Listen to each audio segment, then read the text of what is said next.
बघा artificial shortage, माझं तर म्हणणं आहे असे, कधी कधी लोकांमध्ये पॅनिक सिच्युएशन होते, याला दोन आणखी सिलेंडर घेऊन ठेवूया, ते सिलेंडर घेऊन ठेवूया ना, याच भावनेतून नंतर शॉर्टेज निर्माण होतं.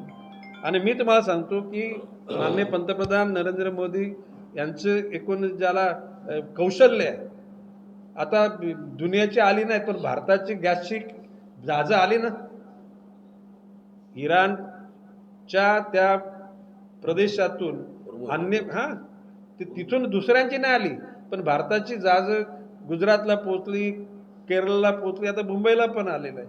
म्हणजे आपलं नेतृत्व सक्षम आहे आणि आपल्या जनतेनं पॅनिक होण्याची गरज नाही. ठीक आहे, शेवटी प्रश्न असा आहे की अवेळी पाऊस पडल्यानंतर छत्री नसते नेलेली, भिजतं, एका दिवशी भिजतो, दुसऱ्या दिवशी माणूस विचार करतो, आबालाकडे बघतो आणि छत्री नेतो.